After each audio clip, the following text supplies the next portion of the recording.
Welcome back, everyone, to the Gamescom Congress 2025 live stream. I'm Dirk, and I'm your host for this day. And we had a lot of fun, or at least a lot of information into our brain so far, but the fun is coming back right now because we have another one of our discussion formats here. We have seen two of those before, and they were really interesting and fun to follow. I'll explain to you in a second what they are about, but let's see the bumper for the Blitz debate.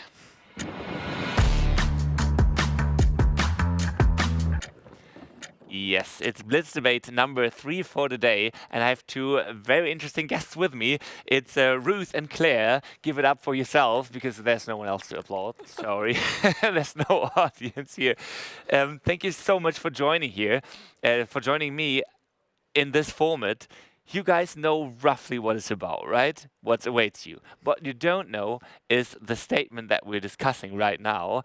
You're gonna know this in a little moment, but before that, I'm gonna remind the audience or all of those who might have just tuned in what is happening right now. The Blitz debate. It's our debate format where each of those two contestants have 5 minutes each to make a statement or make a point about a position, pro or con, on a statement that we give them. So I'm gonna put a statement out, and then they got to be quick and decide whether or not they are going to put the pro or the con position.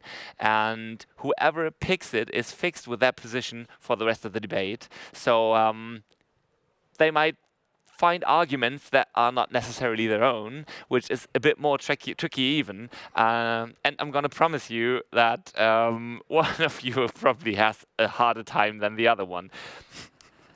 In the end, the chat, so you guys out there, you will have the possibility to vote who of those two was more convincing with their arguments. It's not necessarily who has the better position, because that would either be unfair or at least not balanced, but who did a better job convincing you guys, putting out the better arguments, playing a better role for their position. So this is basically it. I have a digital chess clock here that I can always toggle. So as soon as one of you starts talking, your time's running. When you stop talking and the other one takes over, their time is running until the 5 minutes run out, and then the other person can make their last statement. All right, so you can see your 5 minutes running down there. It's just a reminder throughout the debate that you can roughly know how long you have to talk. We'll see how this turns out. Are you guys ready? Because then I'll be putting out the statement.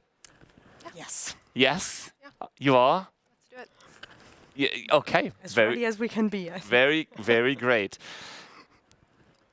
The statement is: games and their communities play an important role in efforts towards sustainability. Pro or con? Pro. Con then. Con then. Okay. Pro. You take the pro position, and you, Ruth, you will take the con position. Just real quick. You both held talks today. What were the topics about? Just to be, because this makes it a little more spicy. Maybe Claire, you can start. Sure, yeah. Today, my colleagues and I held a talk about responsibility and gaming as one of the themes for the Congress today, and about the responsibility of games and encouraging people to take action about climate change. I see. And you, Ruth? And I was talking about how game developers actually take action both in the production process of games and in game design, because that is what our current research is on. I see. So, perfect conditions, I think, for the discussion about the statements. Games and the communities play an important role in efforts towards sustainability. And as you pick pro, Claire, you can start right now by making your argument. All right. Oh, this is a great challenge for me, but I think my first part of the argument would be that games always put you in a different environment and a scenario to engage with, and that could be showcasing sustainability efforts or efforts against sustainability. So that really gives you an opportunity as a player or a participant in a game to engage with that topic in a new way. So it could be artsy, could be fun, could be challenging or emotional, could be anything really. So I think that games offer that opportunity to engage with sustainability in like a less serious manner sometimes, and it makes it more important for gamers. A good opportunity. Yes, but Ben Abrahams in his book Digital Games After Climate Change said that even the most green-themed games causes harm to both people and the planet, and he's talking about the material cost of gaming, that is hardware production, the energy usage, but also exploitation within the games industry. So if we consider these material consequences, we are faced with a very dire situation where digital technologies currently are produced in a way that are quite extractivist and do a lot of harm to both people and the planet. Oh. That's a great counter-argument, I have to give you that. But I think we have to take sacrifices if we're going to engage with sustainability. And games really speak to a wide variety of ages, a wide variety of participants, people who could be still students or could be adults in their regular day-to-day life. For instance, I have a day job, but I like to game after work, and I like to engage with that topic. So even though the materials that are required to, get me engaged in a game, make me a gamer, that opportunity to engage with sustainability, to engage with topics like environmentalism or climate change that make me think critically about what I'm doing, I think will have a larger impact in the end, because I know that the decisions that I take after playing the game or after engaging with that topic enable me to have a better effect after the fact. So maybe I'm more sustainable with the food that I purchase or with the waste that I produce, or maybe I switch to solar-produced energy to my house, for instance. So the energy that's running the game, that's powering my computer, it's clean. Yes, however, most AAA games deal with topics that I would be doubtful whether they have a beneficial impact on players in that way, and I would also link it to the problem that, but in this case the problem that the gaming industry has to also operates as capitalistic enterprises, and they are very much profit-oriented, and within that profit-oriented logic, particular themes fly better than others, and particularly in the current political climate, we saw in our research a backlash against, for example, including climate issues in games. So the question is, can they even, who is even funding these kind of games? Okay. The good thing is that I just had a conversation with somebody about this. So I have an addition to my argument, and apparently there is a very good YouTube video about playing GTA 5 from an environmental perspective. So there are always these opportunities, even in AAA games, to engage with this topic, to engage with environmentalism, where you see, for instance, you're in Santa Monica in GTA, and you're going around and you're seeing trash on the ground. And you could think critically about that if you have the opportunity to. And I think that totally depends on other gamers in the community that encourage you to think critically, that encourage you to have discussion, because a huge part of gamers engaging with sustainability relies on the social aspect of gaming. So if you have somebody who is already engaged with the topic, or is interested in it, or is an advocate for it, who can also engage with other players, then you have an even greater opportunity to get other gamers involved. Well, I agree. I want to add, but I mean, this is a narrative that some companies are also pushing, but it is a very optimistic stance. And what is currently happening, there are a lot of claims where we don't know how serious they are. There is also, particularly when it comes to corporate actions, there is greenwashing going on, and we don't have the means right now to actually evaluate whether they are very serious about these claims to change something, because most companies are not interested in changing the status quo or their day-to-day operation. Yeah.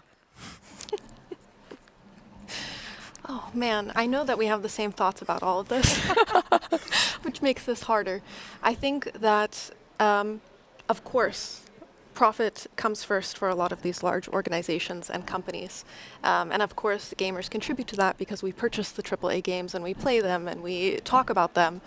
But we have the opportunity to talk about them with a critical lens and to also, I think, combat or even boycott some companies who go against what we appreciate in sort of the gaming sphere of things. I think we've seen a lot of that lately, looking at the political climate of the world and coming out, with some organizations who don't support diversity, equity, and inclusion. I think we also see that with environmental efforts and climate change. I think that luckily there are some instances of corporate social responsibility that play a part in the gaming companies that have to engage with these topics and have to do something, at least internally, that's positive for them. Last minute is running, by the way, for you. All right. I would still say that a lot of games produce the same logics that we see currently in this world, and that are, a lot of games are based on the same kind of resource extractivism that we currently struggle with, because it has a bad effect on the planet. And for the very same technologies we use for playing, we know that rare earths and minerals are mined in some war zones, and this disproportionately also affects the global south, while gamers are right now, like we are in Europe and discussing also a lot of European gamers. So the negative effects that these causes are not very visible to us because they happen somewhere else. But the games we play operate according to the same logics of how we use resources and people for a goal that is, as mentioned, mostly often rather profit-oriented than having an inspiring vision for the future. And what about the educational games and the importance of those? Because I think it is easy to look at the AAA games and the large companies that produce those and talk about how, bad for the environment they could be, or bad for sustainability, or encouraging that. But I think there are a lot of indie games, particularly some even that have won BAFTAs, that come out with beautiful artwork and that are really engaging and exciting, that can encourage sustainability and gamers to be sustainable.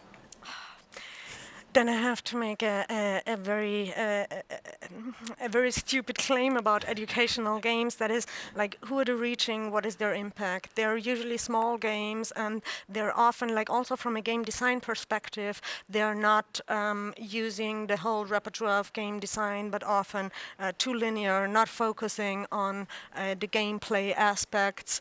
And the communities they're reaching in educational contexts are often much smaller. So when we consider gaming as a global industry, I would say, those few educational or serious games that try to do that don't change much in, the big picture.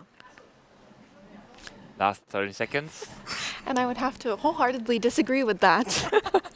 Because I think that one person has the power to make an impact, and I think we forget about the differences that one choice can make in terms of sustainability and environmentalism. And time's up.